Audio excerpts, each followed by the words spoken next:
Ok. Bueno, hermanos, voy a pedir que abran sus Biblias en 1 de Corintios. Ya hemos comenzado el capítulo 4. Ya por fin terminé el capítulo 3. Duré un poquito con el capítulo 3. Sí, es interesante. Es algo que acabo de notar. No había notado mientras que lo estaba estudiando hasta cuando lo estudié esta semana. Y se me hizo interesante las ilustraciones que Pablo da para referirse a la iglesia local y a los ministros. O sea, en este caso, los pastores. Entonces, la ilustración que daba en el capítulo 3 es muy interesante y la razón por qué lo daba de esta manera. Ya había mencionado antes que el libro de 1 de Corintios realmente no es un libro lleno de doctrinas profundas o enseñanzas de doctrinas profundas. Recuerdan que esta carta era para hermanos que aún estaban estaban inmaduros o estaban actuando como bebés en la fe. Entonces, ese libro es un libro dado a esos tipos de personas o creyentes. Entonces, el libro es básicamente un libro de leche, en vez de comida como carne. Entonces, las enseñanzas no son tan profundas como en otros libros que Pablo ha escrito. Pero se hace muy interesante las ilustraciones que Pablo da en ese libro. Y se nota esa es la diferencia de un libro que es un poco para bebés que otro libro que es para maduros. Porque da ilustraciones. Da sus enseñanzas, da una ilustración y después de esa ilustración da la aplicación de la enseñanza. Y eso es lo que Pablo estaba haciendo en el capítulo 3, porque comenzando el capítulo 3, versículo 2, dice: os di a beber leche y no vianda, porque aún no eres capaces ni sois capaces todavía, porque aún sois carnales, pues habiendo entre vosotros celos, contiendas, decisiones, no ser carnales y aún andáis como hombres. Que da la ilustración de esas enseñanzas como leche y carne. Después sigue el versículo 5 del capítulo 3, cambia otra ilustración, refiriéndose a la iglesia local. Da la ilustración de un campo. De que básicamente los ministros o los pastores o los que están encargados de las iglesias locales son las personas que van y sembran. Porque dice que ellos no son encargados del crecimiento espiritual, sino que solamente siembran la palabra. Ya Dios se encarga del crecimiento espiritual. Después se cambia esa ilustración del campo y se va a construcción, diciendo que ya está el fundamento, la cual es Cristo, el fundamento ya está puesto. Los ministros o los pastores o los encargados de la iglesia local son las personas encargadas de edificar la iglesia local, dependiendo de las enseñanzas que ellos dan. Ya si es una enseñanza ya bien, como si fueran materiales indestructibles como las piedras preciosas, el oro, el plata, pues va a seguir parado la iglesia local. Pero si ese ministro o esos encargados llegan a edificar la iglesia local con cosas que son más fáciles de destruir, como madera, o rosca, o rosca, eso. Entonces va a caer más fácil. Y después sigue dando la ilustración después, adelante, la aplicación lo da después, comenzando desde el versículo 19 hasta el 23. Y es lo que vimos la semana pasada. Y eso fue porque ya regresaba al tema que estaba dando desde el capítulo 1, versículo 10, de la sabiduría humana contra la sabiduría de Dios. Diciéndoles otra vez, repitiendo lo mismo, como se enseña un bebé, se tiene que repetir lo mismo para que pegue. Entonces regresó a ese tema, diciéndoles: por eso la sabiduría humana es en vano. Nada viene de la sabiduría humana, porque ellos piensan que pueden encontrar el propósito de la vida, cuando realmente no. Y eso fue lo que estábamos viendo la semana pasada. Entonces Pablo nos decía que para poder llegar a ser sabios, lo que tenemos que hacer es hacernos ignorantes. Recuerden, vimos que esta palabra que en griego significa insensato o en este caso necio. Tenemos que ser los necios o personas sin inteligencia hacia el mundo, porque así nos van a ver de todos modos. Él tocó este tema ya en capítulo 1, versículo 18, porque la palabra de la cruz es locura a lo que se pierde. Entonces, si nosotros queremos llegar a ser sabios, tenemos que sernos ignorantes, tenemos que sernos insensatos, tenemos que hacernos necios como el mundo nos ve. Tenemos que humillarnos y irnos a Dios, dejar nuestro orgullo, dejar nuestro propio conocimiento o depender de nuestro propio conocimiento y buscar la verdad. Y eso no se puede hacer hasta que uno se humille. Y eso fue la enseñanza que nos quiso dar la semana pasada. Así podemos llegar a ver la verdad sobre el mensaje de la cruz, la cual los incrédulos lo ven como locura. Cuando aceptamos el mensaje de la cruz, llegamos a hacer el primer paso a ser sabio. Y dile el versículo de Proverbios 1:7, por eso dice, el principio de la sabiduría es el temor hacia Jehová.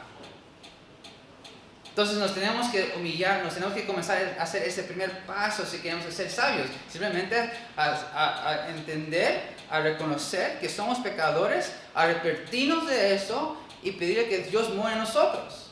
Ese es el primer paso para ser un sabio. Porque el principio de la sabiduría es el temor a Jehová. Entonces, eso fue lo que vimos. Y esa es la esperanza que Dios nos da. Esa es la esperanza que nos estaba dando Pablo con eso. No dependen de la sabiduría humana, dependen de Dios. Por cada uno, cada ministro, cada maestro va a dar cuentas a Dios después. Y eso continúa con esa parte, con ese subpunto, con el capítulo 4. ¿Okay? Y eso es lo que vamos a estar viendo en este pasaje. Entonces, lo que vamos a estar viendo en estos pasajes es sobre el juicio de los servidores, o sea, los ministros en las iglesias locales. Entonces, eso fue lo que estamos viendo del capítulo 3, del 9 al 17.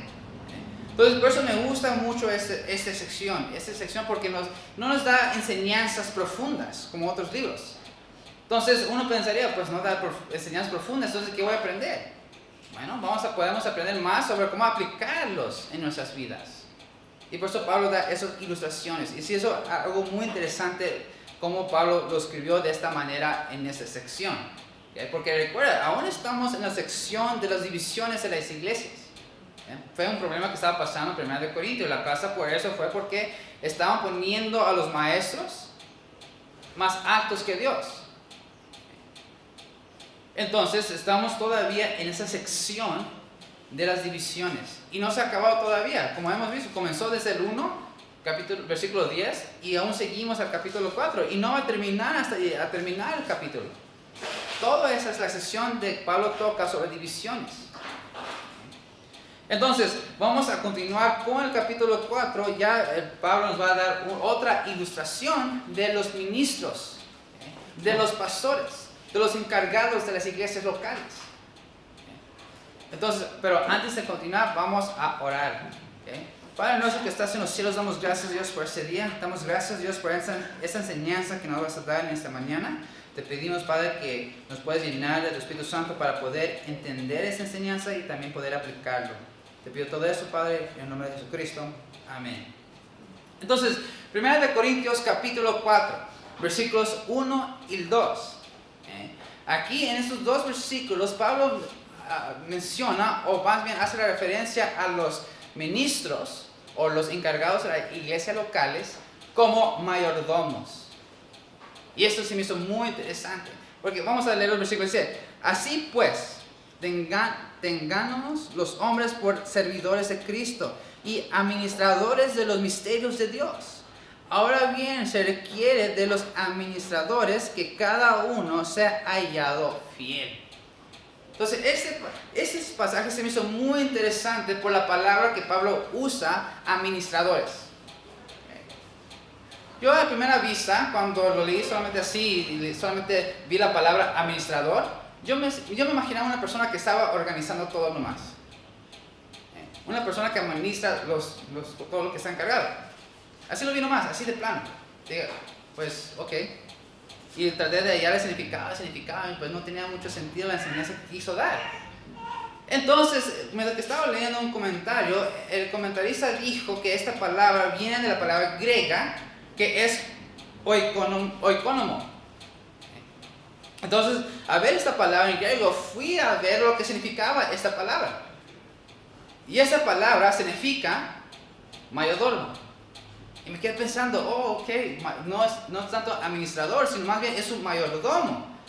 Entonces, ¿pero por qué lo dice que los ministros son mayordomos? Y me seguí investigando, estudiando, y encontré que todo tiene que ver por costumbres en los tiempos de Pablo. Tenemos que recordar eso. Cuando llegamos a estudiar la Biblia, tenemos que saber y reconocer que muchas veces las ilustraciones son basadas en las costumbres en aquellos días. Ya hemos visto que la razón por la cual Pablo hablaba de la sabiduría humana es porque a los griegos les encantaba la sabiduría. Eso era costumbre en aquel tiempo. Entonces, en este caso, cuando se refiere al mayordomo, se está refiriendo a los servidores que estaban en las casas de los griegos. Y eso fue muy interesante, porque en esos días, un mayordomo o un servidor, el amo le daba solamente ciertos trabajos, o un trabajo, solamente un trabajo.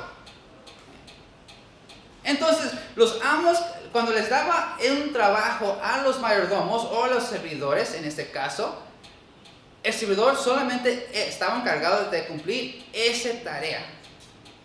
No le importaba cualquier otro. No le importaba cualquier otra tarea que estaba involucrado en la casa. Por eso tenían varios mayordomos o varios servidores. Porque cada uno estaba encargado de solamente una sola tarea. O puede ser 2 o 3, pero tenían tareas específicas. Entonces, aplicándolo esto aquí, lo que Pablo nos quiere decir, que cada uno es un mayordomo. Cada uno tiene que enfocarse en su propia tarea. Por ejemplo, cuando un mayordomo, los mayordomos en aquellos tiempos, vamos a decir que el amo solamente le daba el cargo o la tarea de darle comida al amo a ciertas horas. Y solamente fue la única tarea que se le daba. Entonces él solamente tenía que cumplir con esa tarea, darles la comida a ciertas horas. No importaba si los otros mayordomos o los otros servidores no cumplían con su tarea. Si algo pasaba que estaba desorganizado con los otros servidores, ese servidor que estaba encargado de solamente darle comida al amo a ciertas horas, tuvo que darle la cara. No se pudo descuidar su tarea para encargarse de otras tareas. No pudo hacer eso. Porque si él hubiera llegado a hacer algo así, el amo lo consideraría como un mal mayordomo o un mal servidor. Aunque puede ver positivo porque quiso ayudar a los demás. Pero se descuidaba de su tarea. Y el amo lo veía, ¿sabes qué? Ese servidor o este mayordomo me sirve, mejor lo voy a vender o me voy a deshacer de él. Eso fue la costumbre en aquellos días sobre los mayordomos y los servidores en las casas de los griegos. Entonces por eso dice, muy interesante, el versículo 3 dice, ahora bien se requiere de los administradores que cada uno sea hallado fiel. Eso se me hizo muy interesante, porque ya aplicándolos con los ministros del ministerio de Cristo, o los pastores, o los líderes, todos los que están encargados en la iglesia local, dice que cada uno tiene que ser fiel. Recuerda, un buen servidor o un buen mayordomo en las casas de los griegos es cumplir el trabajo que el amo le da. Y eso se le considera un buen servidor, un buen mayordomo. Esto va en relación a lo que vimos en el capítulo 3, versículos del 12 al 16.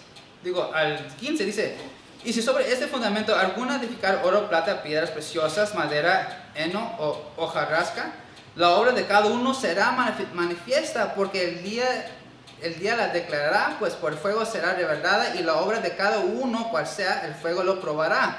¿Okay?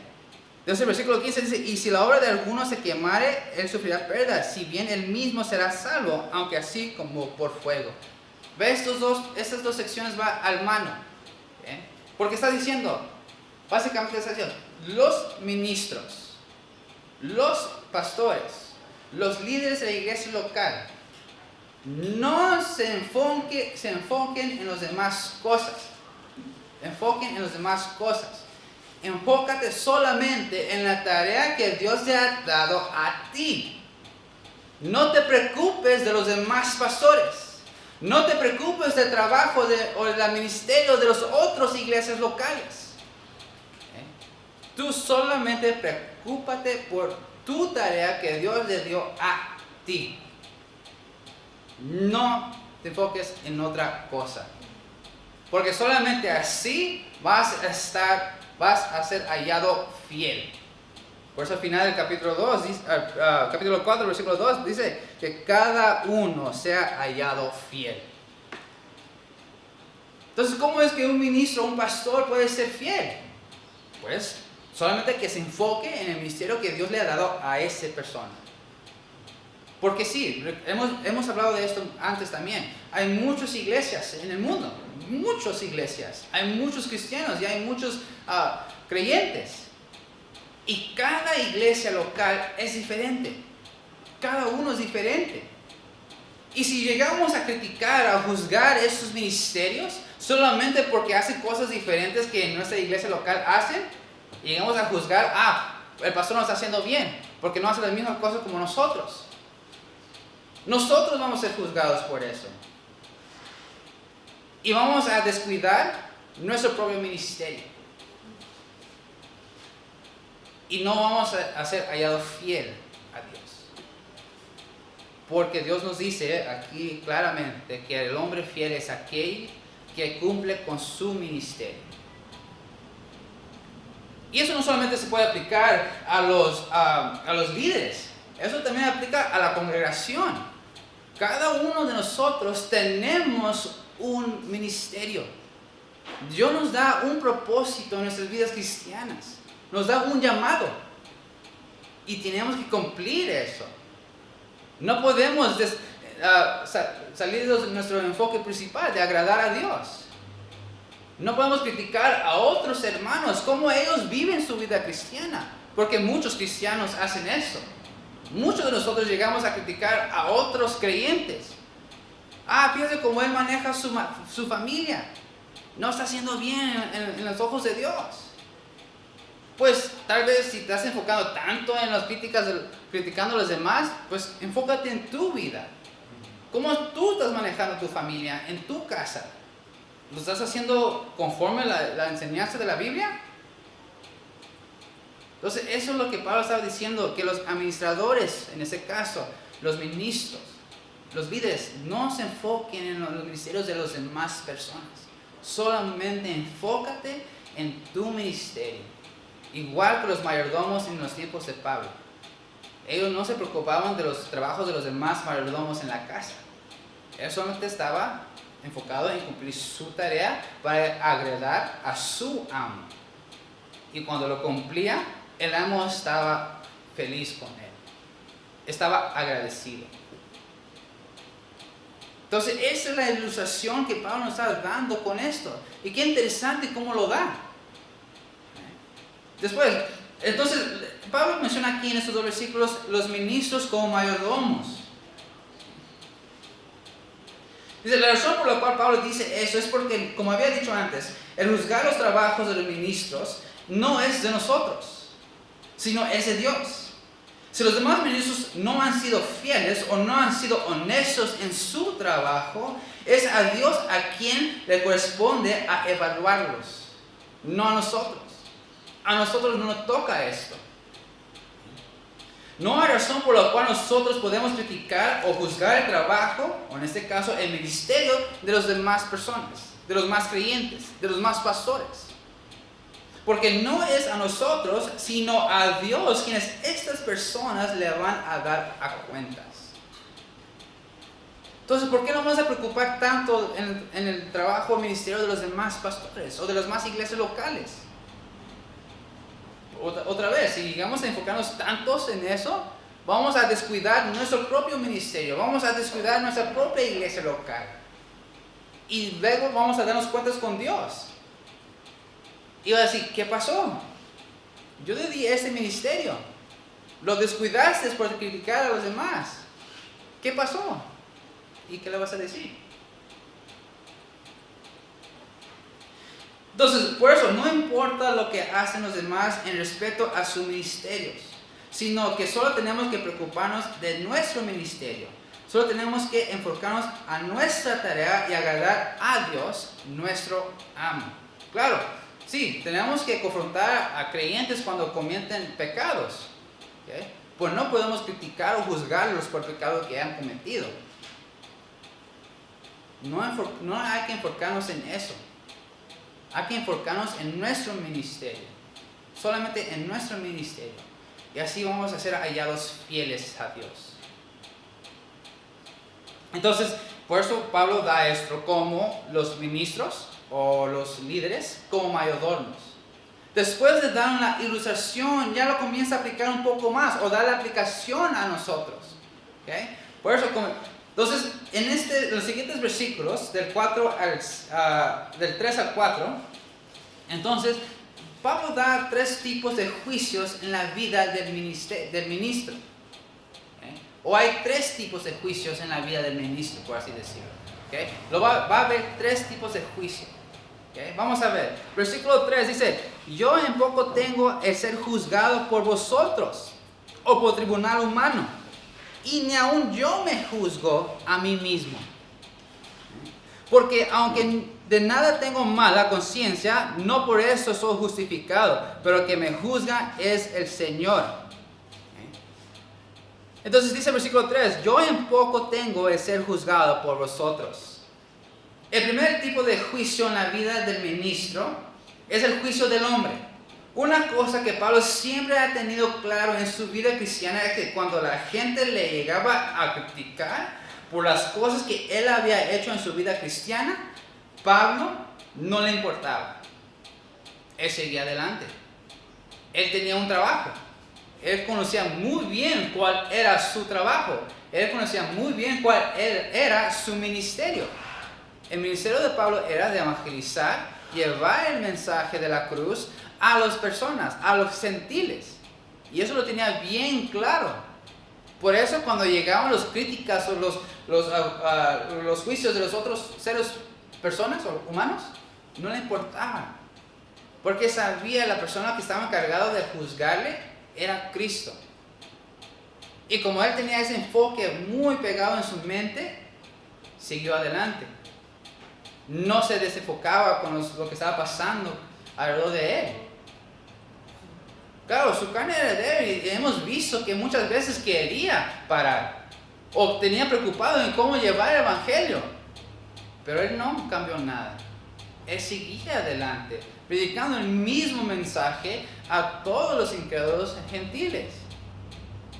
Él tenía claro su ministerio en su vida cristiana y no dejaba que las demás personas cambiaran ese enfoque que él tenía. ¿Cuántos creyentes no lo hacen así? ¿Cuántos creyentes nomás escuchar una crítica de otro hermano se enojan con ellos y se salen de la iglesia y ya no vienen? Y se van a otra iglesia y piensan que en esa iglesia no va a haber nada de crítica.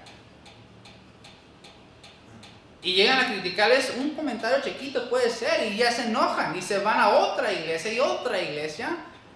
Pues nunca están felices así. ¿Por qué? Porque su enfoque no era el ministerio que Dios le ha dado. Él dejó que su enfoque era otra cosa. Y por eso se salió de ese camino. Entonces nosotros tenemos que estar tan seguros de nuestra fe que hemos puesto en Dios. Y esa fe tiene que seguir creciendo. Pablo quería enseñarles a los hermanos de Corintios carne, cosas profundas. Pero ellos mismos no quisieron crecer. No quisieron discernir las cosas de la vida espiritualmente. Y Pablo tuvo que dar leche. De hecho, él les había dicho, ya les había enseñado, para ese tiempo ya deberían de estar maduros en la fe, pero se desviaron del camino. Se enfocaron en otra cosa, se enfocaron en las sabidurías humanas de los hombres. Se enfocaron en las enseñanzas de las palabras que ellos usaban en vez de enfocarte en el misterio que Dios les ha dado a ustedes. Por eso él comenzó el libro de Corintios con los beneficios del cristiano. Él quiso dejar claro que esos beneficios del cristiano los tiene. Y si esta persona se hubiera enfocado en estos beneficios, iba a crecer espiritualmente y no se iba a desviar del camino. No se iba a desenfocarse de su propósito, de su ministerio. Entonces nosotros tenemos que estar seguros en nuestro ministerio. Si usted no sabe cuál es su ministerio, pues ora. Ora a Dios, pídaselo. Dios se lo va a mostrar. Hay muchas responsabilidades en la iglesia local que uno puede tomar. Puede tomar uno. Y si se le hace difícil, pues podemos orar a Dios. Ese es el beneficio que tenemos con Él, que podemos llegar a Él y a pedirle ayuda. Y Él nos va a ayudar. Eso lo dice en Santiago 1.5, si recuerdo bien. Si a uno le falta sabiduría, pídale a Dios, la cual Él lo dará. Entonces, si nosotros llegamos a tener o no sabemos cuál es nuestro ministerio, pues hay que pedírselo a Dios. Y Él nos va a revelar cuál es. Él nos va a decir cuál es nuestro ministerio. Y estar seguros de eso. No voy a decir que yo quiero trabajar en el ministerio de Dios y después al hablar todo lo cambia. Y ¿sabes qué? No me gustó esto, mejor me voy a otro. No. Hay que enfocarnos y trabajar en ese mismo ministerio. Porque dice en 2 de Timoteo 1:7 al 14, no me quiero enfocar más en el versículo 7, dice, vamos a irnos a 2 de Timoteo, a 2 de Timoteo capítulo 1.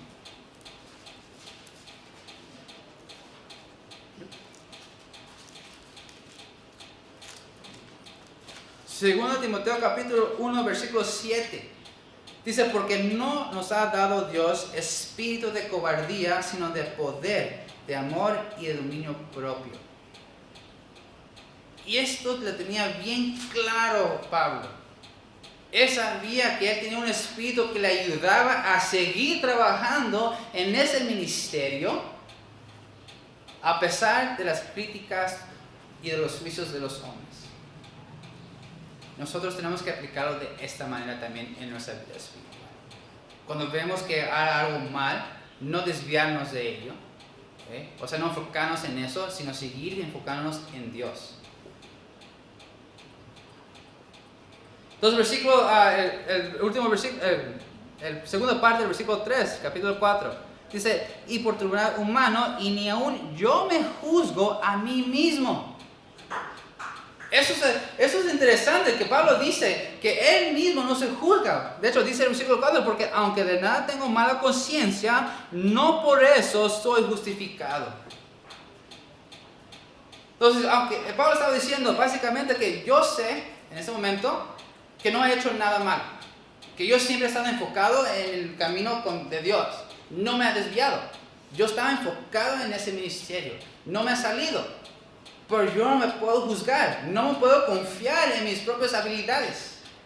Muchos cristianos hacen esto, se confían de más. Y cuando se llegan a confiar de más, el peligro es que van a creer o depender más en su propia sabiduría humana que la sabiduría de Dios. Y eso puede causar divisiones en la iglesia. Porque ya no está enseñando palabra de Dios, sino ya está enseñando sus propias palabras. Y si llega a enseñar sus propias palabras, la gente va a llegar a decir, ¿sabes qué? Este maestro sabe bien lo que enseña. Y ellos van a depender de esas enseñanzas y ya no están dependiendo ellos de Dios. Y nunca van a crecer de esa forma. Entonces Pablo dice, yo no me juzgo a mí mismo, porque aunque yo sé que no ha hecho nada malo últimamente, pero no me puedo confiar. Lo decía porque él sabía que, pues aunque era salvo, tenía esa carnalidad en él todavía. Y nosotros no podemos confiar en nuestra carnalidad. Eso nos puede llevar a desviarnos del camino, del ministerio que Dios nos ha dado.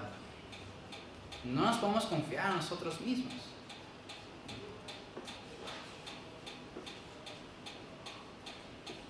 De hecho, por eso, anteriormente, en el capítulo 3, versículo 18, dice, nadie se engaña a sí mismos. Si alguno entre vosotros se cree sabio en ese siglo, hágase ignorante para que llegue a ser sabio. Y comienza el versículo, nadie se engaña a sí mismo. Nadie en este mundo realmente es sabio. Se pueden creer que son sabios, pero no se pueden confiar en eso. Dios nos dice claramente que no hay sabios. De hecho, dice, lo vimos en Salmos capítulo 14, versículo 1. Necio es el que dice que no hay Dios. Entonces, todos los incrédulos que existen hoy en día, los que no creen en Dios, ya automáticamente son necios. Porque dicen que no hay Dios.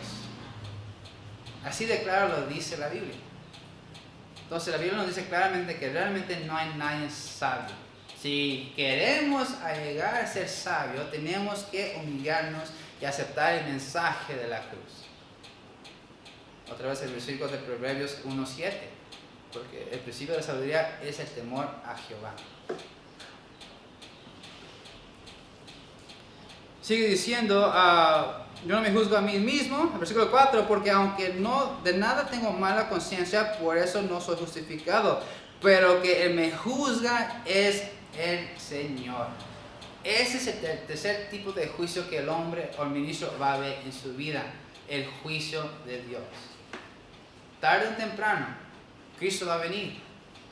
Cristo va a venir por su iglesia y nos va a llevar al cielo. Y ahí es donde vamos a ser recompensados, ¿se dice así? No estoy seguro si lo dije bien. Recompensados por el servicio que nosotros hemos hecho aquí en la tierra. Él nos va a decir, ¿sabes? Tú has sido fiel, aquí te va un galardón. Aquí te va una corona. Si dices esto, pues aquí te va otro galardón o otra corona. Si una persona que no ha sido fiel en su ministerio, no va a tener nada. No pierde su salvación. Es lo que dice el capítulo 3, versículo 15. Si la obra de alguno no se quemare, él sufrirá pérdida, si bien él mismo será salvo. Entonces, una persona que realmente no se desvió de su camino, o se desvió de su enfoque, de su ministerio, no quiere decir que va a perder su salvación. Va a ser salvo. Es salvo. Y va a ir al cielo. Pero no va a tener recompensas. Imagínate en el escenario. Estamos en el cielo y estamos viendo a todas las personas que están siendo recompensadas por su trabajo, que están teniendo galardones y coronas. Y si nosotros no llegamos a cumplir nuestro ministerio o no fuimos fieles a nuestro ministerio, básicamente nos vamos a quedar parados viendo a todos los demás ganando su recompensa y nosotros nada. ¿Cómo se sentiría uno? Se siente feo imaginarnos eso. Entonces, tarde o temprano, el ministro le va a dar cuentas a Dios. Dios es la persona que le va a juzgar el trabajo que Él hizo aquí en la tierra. Entonces, la aplicación que Pablo nos quiere dar aquí, sean como mayordomos. No se desenfoquen de su trabajo o de su ministerio que Dios le ha dado a usted. Siga adelante. No te preocupes de los demás. No te preocupes de cómo tiene la vida cristiana el otro hermano. No te preocupes cómo los otros pastores están manejando su iglesia local. Tú solo enfócate en tu ministerio y siga adelante. Esa es la enseñanza que Pablo nos quiso dar con esta ilustración. Y eso es algo que nosotros tenemos que tener claro en nuestras mentes. Tenemos que ser mayordomos de Dios. Vamos a orar. Padre nuestro que estás en los cielos, damos gracias a Dios por esta enseñanza. Damos gracias a Dios por la gran bendición que nos dices de ser mayordomos tuyos. Te pedimos, Padre, en este momento que nos puedes ayudarnos y llenarnos del Espíritu Santo para seguir cumpliendo los ministerios que tú nos has dado a nosotros. Te doy gracias, Dios, porque nos has dado esa oportunidad para trabajar para ti. Más que te pedimos, Dios, que nos puedes ayudar a cumplir. Y te pido todo esto en el nombre de Jesucristo. Amén.